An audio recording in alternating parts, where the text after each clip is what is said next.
Olá, Deus abençoe a sua vida. Vamos à reflexão de número 49 no livro de Josué.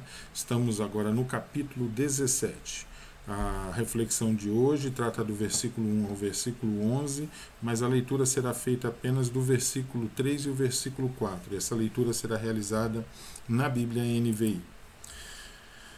Zelofeade, porém, filho de Éfer, neto de Gileade, bisneto de Maquir, trineto de Manassés, não teve nenhum filho, mas somente filhas. Seus nomes eram Maalá, Noá, Ogla, Milca e Tirza. Elas foram ao sacerdote Eleazar, a Josué, filho de Num, e aos líderes, e disseram: O Senhor ordenou a Moisés que nos desse uma herança entre os nossos parentes. Josué deu-lhes então uma herança entre os irmãos de seu pai, de acordo com a ordem do Senhor. Glória a Deus pela leitura da sua palavra. Amém? Então, nós estamos entrando agora no capítulo 17, ainda tratando da divisão da terra. Nós estamos aqui nesse momento da história onde a terra está sendo distribuída entre as tribos de Israel. Aqui no capítulo 17, então, a parte que cabia à tribo de Manassés, né? E do versículo 1 ao versículo 11, nós vamos ter as dimensões dessa terra, o nome dos clãs, né? Mas dentro desse cenário descritivo, nós temos então aí a história, um relato dessas 5 irmãs, né? Que foi a nossa leitura aí do versículo 3 e versículo 4. Então, Zelofeade morreu, ele teve 5 filhas e não teve nenhum filho. Lá no livro de Números, capítulo 27, se não me engano, do versículo 1 até o 10, nós vamos ver essa história, aonde após a morte de Zelofeade, essas 5 filhas se unem, vão até Moisés ali na tenda e clamam aí pelo direito da terra, porque por não ter tido nenhum filho homem, porque dentro da lei ali do cenário cultural todo do povo de Israel, a herança era passada aos filhos homens, as mulheres não tinham direito, mas essas moças, essas irmãs se uniram, reivindicaram o direito da terra a Moisés. Moisés, com muita sabedoria, entra na presença de Deus, isso é muito importante. E aí o Senhor fala de forma clara ao coração de Moisés, dizendo: olha, o que elas pedem é justo, né? Dê a elas. E não só isso, depois desse evento, a lei foi mudada. Então, lá em Números 27, no decorrer desses versículos, a gente vê então a lei sendo mudada. E a nova ordem é o seguinte: se um homem morrer e só tiver filhas mulheres, a herança da terra vai para elas. Agora, caso esse homem morreu, não tem filho homens, nem filho mulher, aí vai para os irmãos. Não tendo os irmãos, vai para os irmãos do pai, né? Então aí vai passando até os parentes, e aí de alguma forma essa terra é distribuída aí, esses bens são distribuídos entre a família, né? Mas que bênção. E aqui em Josué nós temos esse pequeno corte no capítulo 17, porque essas mulheres são da tribo de Manassés, né? Então, é interessante aqui agora para a nossa reflexão pensar um pouco nesse ministério feminino, nas mulheres, no seu valor dentro da igreja, que aliás eu acho fantástico o movimento dessas mulheres ao longo da história da igreja. A mulher sempre teve um papel muito importante. A mulher que lá na história da humanidade, né, Deus criou a mulher para estar ao lado do homem. Deus criou a mulher ali para ser companheira. Deus colocou a mulher ao lado do homem ali para que os dois se tornassem um só e a obra de Deus aconteça de forma plena na vida do homem e da mulher, né? A Bíblia relata que essa mulher, se ela tiver com o coração derramado no Senhor, ela tiver temor de Deus, a Bíblia chama ela de mulher virtuosa, né? Então a mulher virtuosa é aquela que edifica seu lar, aquela que só traz coisas boas. Então a gente vem ao longo da história bíblica, ao longo da história bíblica, a gente vê aí o papel importante da mulher. Paulo ressalta muito a ajuda que ele teve dessas mulheres dentro do seu ministério.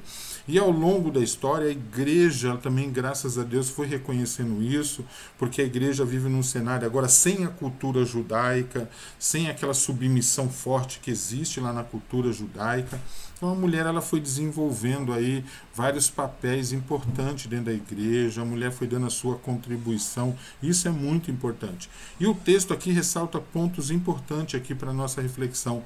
Uma delas é que aqui falam de 5 irmãs, né? Então essas 5 mulheres, e elas estavam unidas num só propósito. Quando a gente olha para essa parte do texto, quando a gente vai lá em Números capítulo 27, a gente, o texto não fala, não tem outra parte falando dessas mulheres, mas a gente vê elas se uniram num só propósito. As mulheres, quando elas se unem, quando essa união ela tem um propósito justo diante dos olhos de Deus, elas podem fazer grandes coisas. Então, a primeira coisa aqui que eu vejo de interessante para falar um pouco desse cenário, desse ministério feminino, é a comunhão que tem que ter. Né? Ao longo da história da igreja, a gente vê muitas discórdias, tanto de homens como de mulheres. A gente vê, infelizmente, a gente vê tudo isso, né? Como eu sempre tenho dito, há 2 igrejas sobre a face da terra, uma que está escrevendo uma história abençoada, bíblica, dentro da vontade de Deus, e a outra igreja que vem construindo uma história aí feia, né? Então, assim, dentro desse cenário da igreja, a importância da comunhão é muito forte. E agora, a gente olhando com uma atenção maior ao grupo das mulheres, né, a essas mulheres valorosas, a comunhão é muito importante. Porque quando você está lutando por algo, quando você está diante de uma causa, essa união, essa comunhão é uma força necessária. Todo mundo no mesmo propósito, na mesma direção, né, caminhando para o mesmo alvo. Então a primeira coisa aqui que eu deixo como reflexão, né, aqui enfoca a questão das mulheres, mas todos os grupos da igreja, todos os ministérios, a importância da comunhão no meio do grupo. Né? Aqui fala de 5, mas quando a gente vê o decorrer da história, lá em Números, há uma parte aqui, elas foram, você já não consegue ver separadas 5 mulheres, você vê um grupo de irmãs, você vê, aí o nome já consolida esse grupo, dizendo, as filhas, porque era um só propósito. Então, assim, não ressalta ninguém, né? Aqui não diz quem falou, quem deixou de falar. O grupo, as irmãs foram lá e foram reivindicar ali um direito, né? Isso lá em Números. E aqui a gente vê depois, agora no momento da divisão das terras, elas indo lá, elas não se esqueceram da promessa, né? Então, Deus muitas vezes tem falado aos nossos corações, a palavra do Senhor tem falado tanto ao nosso coração, mas a gente percebe que ao longo da história, não somente grupos, mas pessoas, cristãos, têm se esquecido das promessas, as promessas que estão na palavra do Senhor, as promessas que muitas vezes vêm da parte de Deus de forma particular às nossas vidas, porque vai se passando o tempo, essas promessas vão se perdendo. E aqui não, você viu que essa chama ficou acesa no coração delas. Dentro dessa união é algo que não se perdeu, é um valor que não se perdeu. E quando chegou o momento, elas novamente, agora unidas, elas vão até a presença de Josué, que está liderando o povo. E ressalta a promessa. E quando elas dizem da promessa, não fala que foi uma promessa de Moisés, mas foi o que o Senhor, como ordenou, nós vimos no final do versículo 4, como o Senhor ordenou. Né? Então, como foi ordenado por Deus.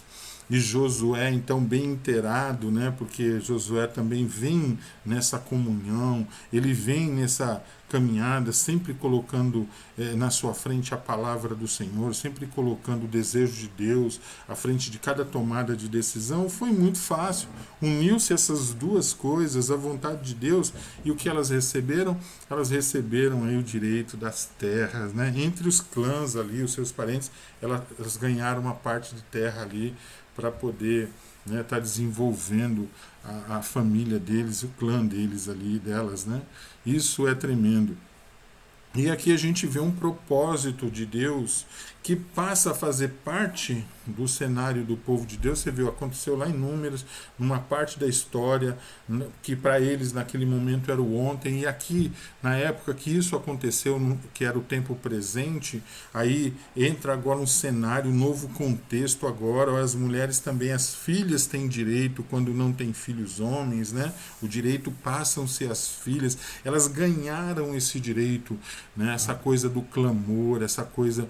E hoje, né, fica aqui essa reflexão E essa mensagem ao coração das irmãs, das mulheres valorosas, né, que se vocês se unirem, e se a oração e o clamor de vocês estiverem compatíveis, estiverem dentro da vontade de Deus, vocês podem conquistar muitas coisas. Há um terreno a ser conquistado, né? E pode ser conquistado pelas mulheres, sim.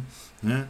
Essa chama das mulheres na igreja não precisa ficar apagada ou fumegando, ela tem que incendiar mesmo. Né? Ao longo da história da igreja, a gente vê falar de círculo de oração, grupo das mulheres, sempre esse contexto do grupo e um movimento das mulheres muito importante, não esse contexto do feminismo, esse cenário aí, né, as mulheres se unindo no mundo para querer ser igual aos homens, maior que os homens, para quererem ser independentes, não essa filosofia vã do mundo, mas mulheres que estão debaixo da vontade de Deus, né?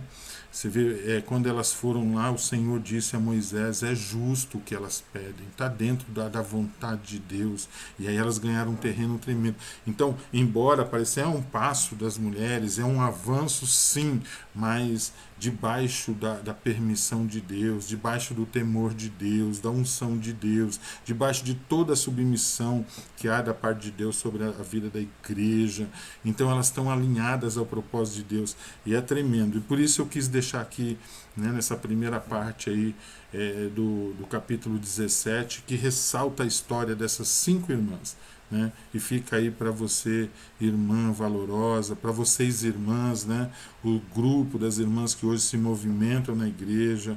Hoje nós temos muitos obreiros, parte dele é composto por mulheres, fazendo uma obra tremenda aí sobre a face da terra. Continuem, mas estejam sempre antenadas, sempre focadas, sempre ali como alvo o desejo de Deus, o plano de Deus, o propósito de Deus, e debaixo disso o temor de Deus, né? A palavra de Deus, e embaixo disso Deus pode conceder aí muitas bênçãos, como essas mulheres que acabaram recebendo a promessa da terra aí. Amém? Então Deus abençoe todas as irmãs valorosas aí e fique essa palavra ao coração de cada uma de vocês. Deus as abençoe grandemente. Amém?